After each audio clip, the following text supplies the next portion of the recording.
Saudara-saudara pendengar yang kami kasihi dimanapun Anda berada, Anda kembali bersama kami pada acara Telaga Tegur Sapa Gembala Keluarga. Saya Gunawan Santoso dari Lembaga Bina Keluarga Kristen atau LBKK akan berbincang-bincang dengan Bapak Pendeta Dr. Paul Gunadi. Beliau adalah seorang pakar dalam bidang konseling serta dosen di Seminari Alkitab Asia Tenggara, Malang. Perbincangan kami kali ini tentang kebutuhan dan relasi romantis. Kami percaya acara ini pasti akan sangat bermanfaat bagi kita sekalian. Dan dari studio kami mengucapkan selamat mengikuti. Bapak, kalau satu keluarga dikarenai anak dan anak-anak itu ada yang laki, ada yang perempuan, itu sebenarnya hubungan mereka, anak-anak ini dengan orang tuanya yang juga laki dan perempuan ini bagaimana Bapak? Ternyata hubungan anak dengan orang tua yang berlawanan jenis menjadi dasar bagaimana nanti si anak akan berelasi dengan lawan jenis. Maksudnya begini, bagaimanakah saya berelasi dengan wanita? Sebetulnya sangat dipengaruhi oleh hubungan saya dengan ibu saya. Atau bagaimanakah seorang wanita berelasi dengan pria sangat dipengaruhi oleh relasinya anak itu dengan ayahnya. Dengan kata lain, sebetulnya hubungan antara ayah dengan anak perempuan, ibu dengan anak laki merupakan perkenalan pertama si anak dengan lawan jenis. Jadi perkenalan pertama itu akan berbekas dan mewarnai relasinya dengan lawan jenis di kemudian hari. Ya, padahal beberapa waktu yang lalu kita pernah membicarakan bahwa seorang anak perempuan itu lebih dekat kepada ibunya, ini Pak. Lebih dekat dalam pengertian si anak perempuan membutuhkan sesuatu yang hanya dapat diberikan oleh ibunya secara khusus, yakni kasih sayang. Sudah tentu dia membutuhkan kasih sayang juga dari ayah. Namun dari segi intensitas, ternyata kebutuhan itu tuh lebih seharusnya dipenuhi oleh ibunya. Dan itu yang menjadi modal dia bisa memberikan kasih kepada orang lain. Kalau dari pihak anak laki yang pernah kita bahas pada pertemuan yang lampau, kita belajar bahwa anak laki memerlukan kestabilan. Karena nanti dia akan berperan sebagai seorang pengayom, pemimpin. Nah, dia membutuhkan kehadiran atau keterlibatan ayah dalam hidupnya. Sebab keterlibatan ayah yang positif dalam hidupnya akan membekali dia dengan kepemimpinan, kemantapan, kepercayaan diri, arah dalam hidupnya.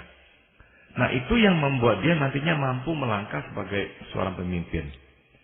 Nah, itu adalah keterkaitan orang tua dengan anak yang sejenis. Nah, sekarang kita akan melihat keterkaitan orang tua dengan anak yang berlawanan jenis. Dan ternyata ini pun hal yang penting. Sebab sekali lagi saya tekankan, hubungan si anak dengan orang tua yang berlawanan jenis menjadi prototipe, menjadi cikal bakal penentu atau pewarna hubungannya dia dengan orang-orang yang berlawanan jenis dengannya. Jadi dengan kata lain, seorang anak laki maupun perempuan itu Pak boleh membutuhkan dua figur itu, baik figur ayah maupun figur ibu. Tepat sekali. Dalam sebuah ceramah ada yang pernah bertanya kepada saya begini, saya kebetulan mempunyai anak laki-laki, ini yang bertanya seorang ibu. Jadi apakah peran saya? Sebab sebelumnya saya membahas tentang pentingnya relasi orang tua dengan anak yang sejenis. Nah, justru saya katakan kepada ibu tersebut, hubungan si ibu dengan si anak laki ini nih, menjadi hubungan yang sangat mewarnai relasi si anak laki nantinya dengan teman-teman lawan jenisnya.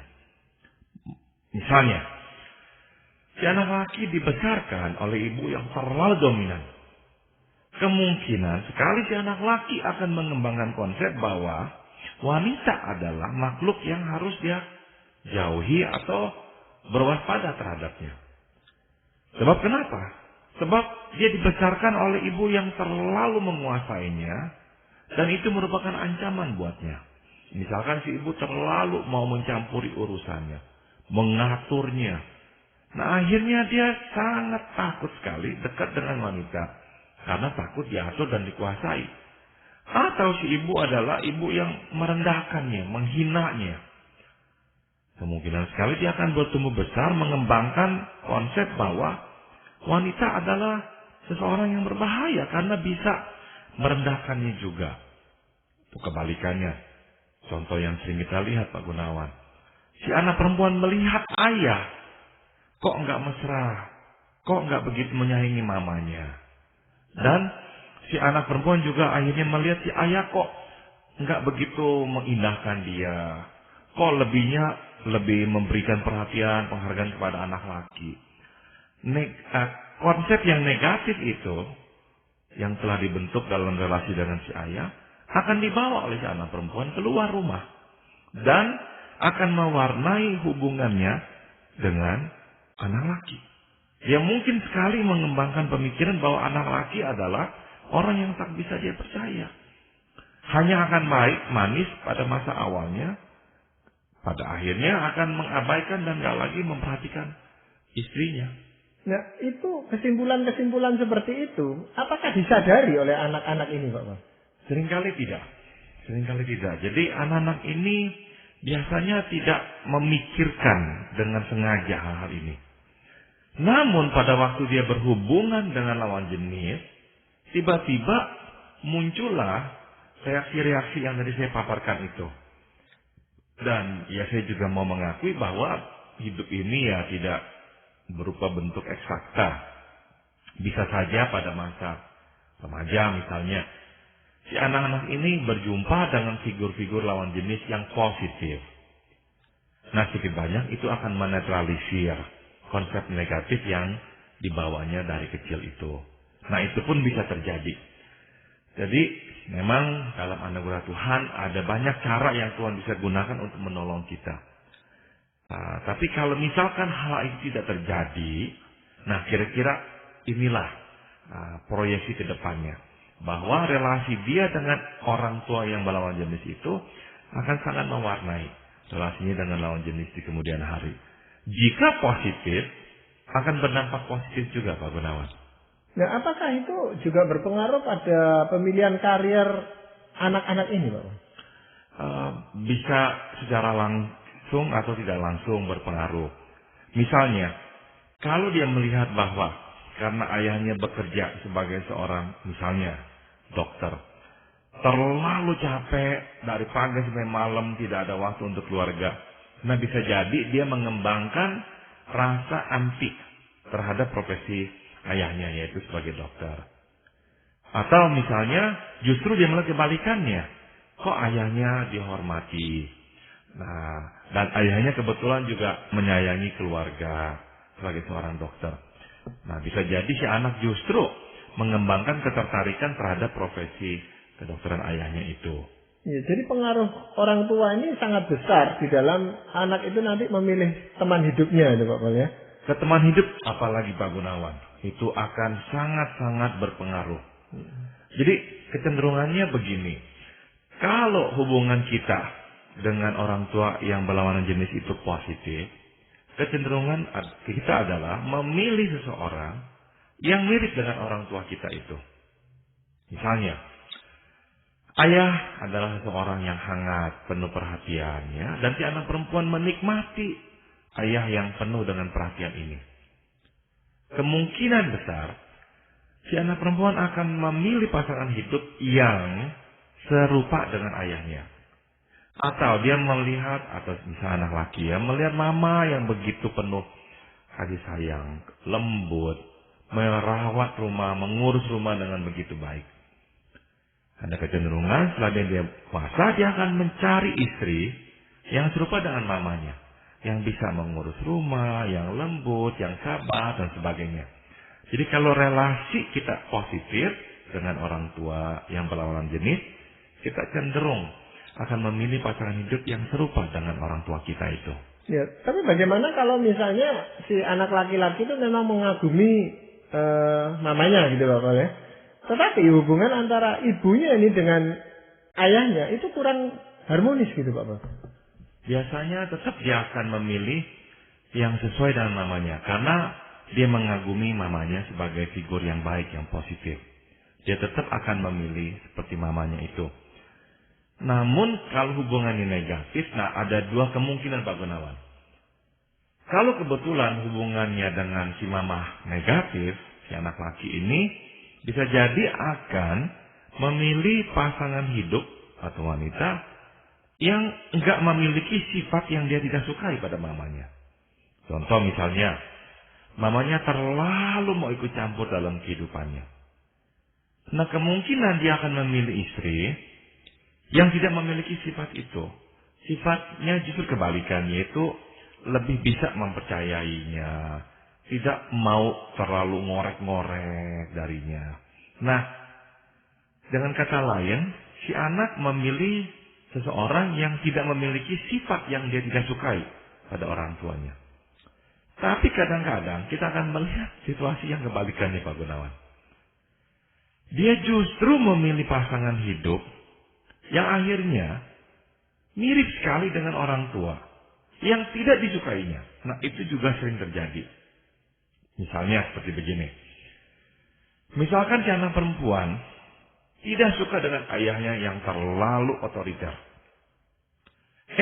Dia sudah dewasa menikah dengan pria yang otoriter. Pertanyaannya kenapa? Bukankah pada masa kecil dia tidak suka dengan sifat ayahnya yang otoriter itu? Begini. Meskipun ayahnya otoriter, tapi si anak akhirnya menikmati sesuatu dari sifat otoriter ayahnya itu. Segi positif dari sifat otoriter ayahnya adalah si ayah sangat peduli dengan si anak perempuan. Semua yang terjadi pada anak perempuan, si ayahnya tahu. Dan ayahnya mau mengontrol semua yang dialami oleh si anak perempuan ini. Sehingga si anak perempuan merasakan sedikit banyak rasa aman ya dengan ayahnya. Karena ayahnya itu tahu apa yang terjadi pada dirinya dan peduli dan mau menolong dan mau ikut campur. Nah, nanti setelah dewasa, ini yang dia akan cari dari pria. Pria yang mengayomi, yang mau melindungi, yang mau tahu urusan dia, yang peduli dengan hidupnya. Nah, dia akan menikah dengan orang yang seperti itu. Namun, seringnya adalah orang yang seperti itu juga misalnya cenderung otoriter. Akhirnya dia menikahlah dengan orang yang otoriter. Dan sifat yang dia tidak sukai pada ayahnya, ya dia akhirnya temukan lagi pada suaminya. Ya itu karena dia bisa melihat sisi positif dari tindakan negatif orang tuanya itu Pak Bos. Nah, bagaimana misalnya nggak ada sisi positifnya ya, misalnya gitu Pak Gunawan. Ya. Ternyata ada kalanya anak tetap akan memilih yang serupa dengan orang tuanya, meskipun si anak mungkin sekali tidak menemukan yang positif. Kenapa? Begini, seseorang akan akhirnya mengembangkan adaptasi terhadap lingkungan. Seburuk apapun lingkungan, orang harus menyesuaikan diri. Dan terbiasa dengan lingkungan seperti itu. Nah, cukup sering akhirnya anak-anak yang hidup dalam rumah tangga yang tidak positif, hubungan dengan orang tua yang berlawan jenis juga buruk, namun pada akhirnya terbiasa dengan sifat-sifat orang tuanya yang tidak disukainya itu. Akhirnya, karena sudah terbiasa dan dia nggak mengenal lagi sifat yang lain, karena misalnya di luar dia kurang begitu tahu atau bergaul, dia akhirnya menikah atau memilih pasangan hidup yang seperti orang tuanya. Jadi meskipun sifatnya tidak dia sukai, dia tetap akan memilih yang sama. Contoh yang saya sering lihat dulu adalah, waktu saya bekerja di rumah sakit jiwa yang menangani juga masalah ketergantungan obat, anak wanita misalnya, dibesarkan oleh ayah yang alkoholik. Akhirnya setelah dewasa, menikah dengan pria yang alkoholik. Itu sering terjadi. Kenapa? Bukankah dia tidak suka dengan ayahnya yang alkoholik itu? Mungkin ada segi positif yang dia pernah temukan juga. Tapi salah satu yang terjadi adalah dia terbiasa dengan ayah yang alkoholik. Dengan pria yang alkoholik. Sehingga akhirnya dia memilih dengan yang dia merasakan, dia tahu. Sebab kita cenderung memang menjauhkan diri dari sesuatu yang kita tidak ketahui dengan jelas. Dan kita lebih mau memilih sesuatu yang kita ketahui dengan jelas. Nah, itu salah satu faktor yang membuat akhirnya orang menikah dengan yang serupa dengan orang tuanya, meskipun dia tidak suka sifat itu. Ya, tapi dia sudah tahu kelemahan-kelemahannya juga mungkin Pak. Dan bagaimana cara mengatasinya. Betul. Jadi ketahuan inilah, pemahaman ya, familiarity inilah yang membuat si anak setelah dewasa memilih yang serupa dengan orang tuanya. Iya, tapi biasanya anak itu yang sudah mulai menjadi dewasa itu agak malu Pak Pol. Kalau berhubungan dengan orang tua yang lawan jenisnya gitu. Jadi anak perempuan untuk dekat-dekat dengan ayahnya itu dia merasa malu dengan teman-temannya. Betul sekali. Ini penting sekali Pak Gunawan untuk kita sadari. Sehingga kita sebagai orang tua lebihlah memberikan perhatian kita sewaktu anak-anak masih kecil. Sebab seperti tadi kata Pak Gunawan, setelah mencapai usia remaja misalnya, si anak itu akan enggan menerima kasih sayang dari kita ya secara terbuka sebagai orang tua yang berlawanan jenis. Jadi memang seolah-olah pada masa-masa remaja itu ya tidak banyak lagi lah yang bisa kita lakukan untuk mengekspresikan kasih kita kepada anak. Ya.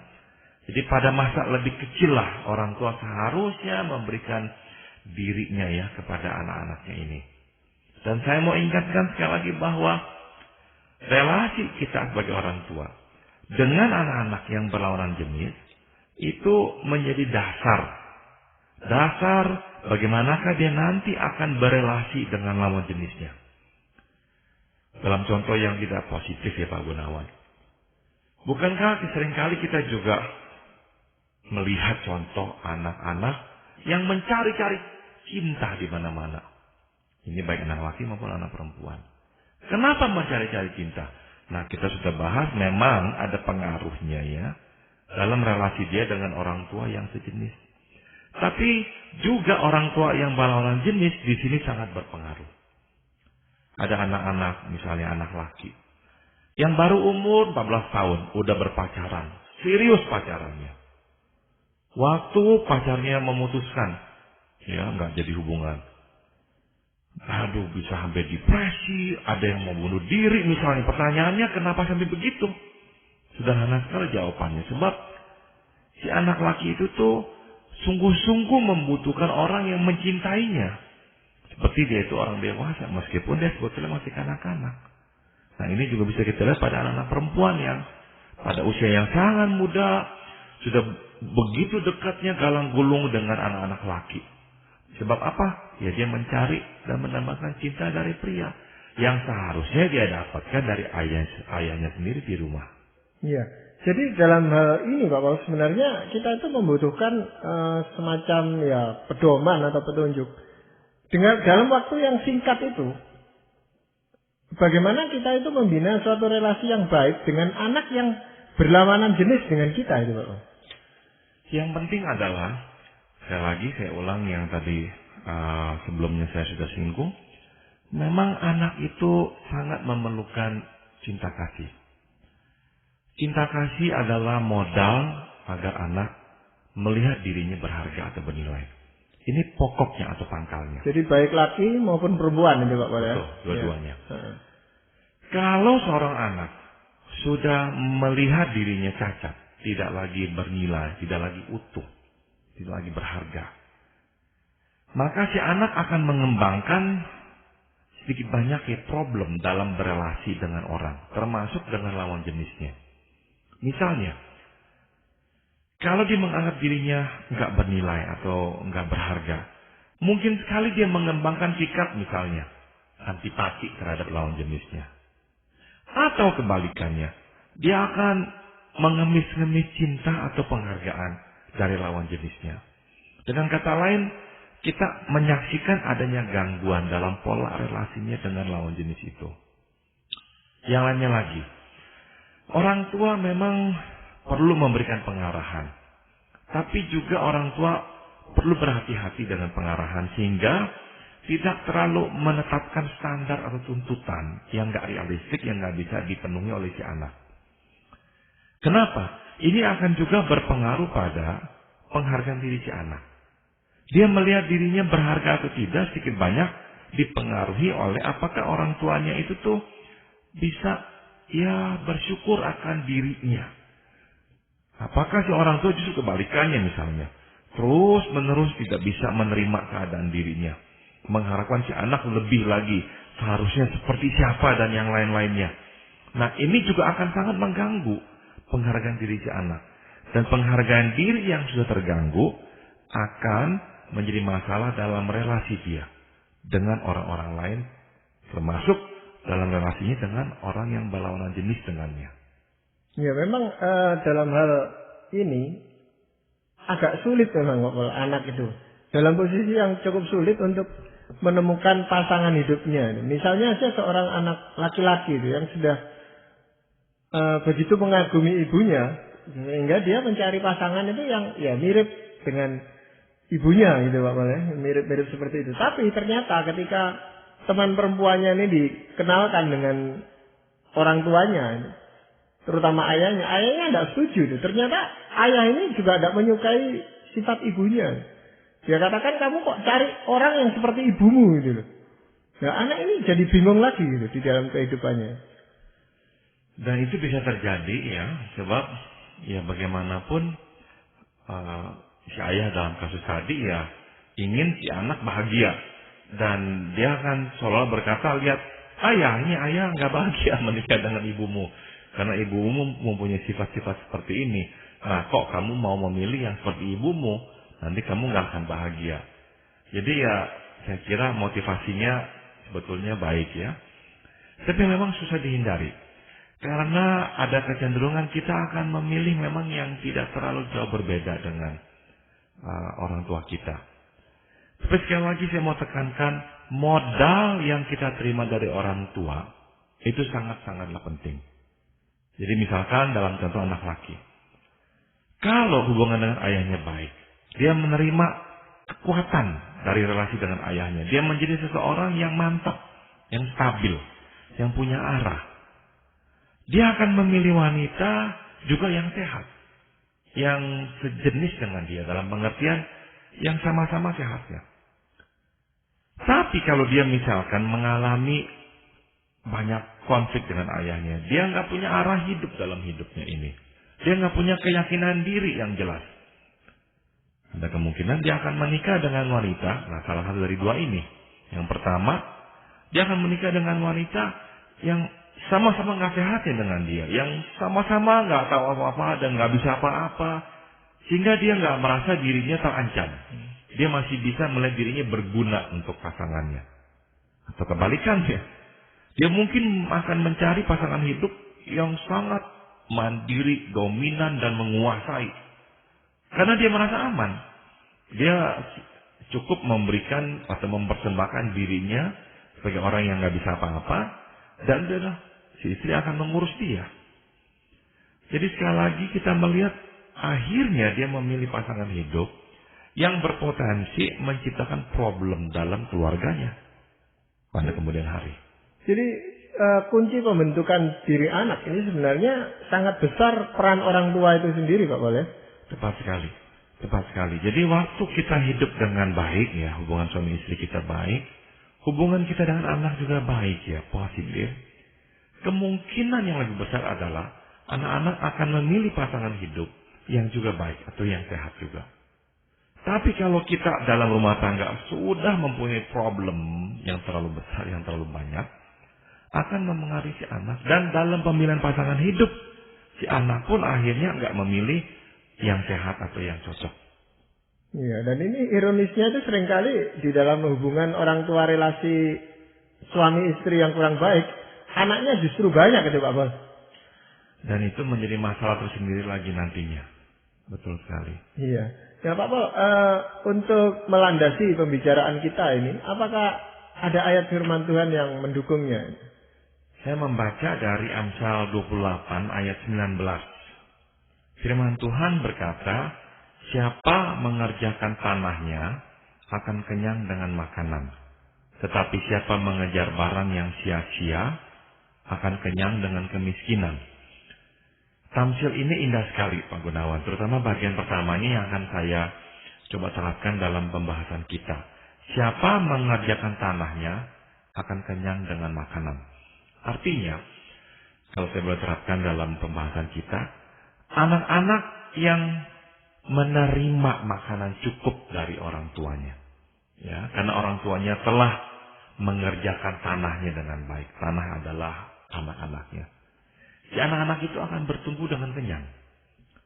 Tapi orang tua yang nggak mengerjakan tanahnya dengan baik, atau dalam kasus ini orang tua yang enggak melakukan kewajibannya dengan baik, ya, dia akan membuat anak-anaknya bertumbuh kelaparan. Dan yakinlah satu hal bahwa orang yang kelaparan akan mencari makanan dan mencarinya sembarangan atau mencarinya dengan cara yang tidak sehat. Jadi anak-anak yang mendapatkan kecukupan makanan emosional, makanan rohani dari orang tuanya, dia akan cenderung memilih dengan lebih bijaksana. Tapi anak-anak yang kelaparan, kasih sayang, dan rasa bernilai, cenderung akhirnya karena lapar, ya sembarang. Sebenarnya kita cenderung itu menyalahkan anak atau anak-anak kita yang menimbulkan masalah. Tapi kalau mengamati pembicaraan ini, sebenarnya masalah itu timbul justru karena orang tuanya, Pak. Ya, saya nggak berani memastikan untuk setiap kasus, tapi saya kira pada umumnya iya, bahwa peranan kita sebagai orang tua akan sangat-sangat mewarnai kehidupan anak kita kelak. Ya, tentunya kita berharap para pendengar Telaga ini bisa menjadi teladan bagi anak-anak mereka yang Tuhan karuniakan kepada mereka. Terima kasih sekali Pak Paul untuk perbincangan kali ini. Sama-sama. Para pendengar yang kami hormati, terima kasih Anda telah mengikuti perbincangan kami dengan Bapak Pendeta Dr. Paul Gunadi dalam acara Telaga, Tegur Sapa Gembala Keluarga. Kami baru saja berbincang-bincang tentang kebutuhan dan relasi romantis. Bagi Anda yang berminat untuk mengetahui lebih lanjut mengenai acara ini, silakan Anda menghubungi kami lewat surat. Alamatkan surat Anda ke Lembaga Bina Keluarga Kristen atau LBKK, Jalan Cimanuk 58, Malang. Anda juga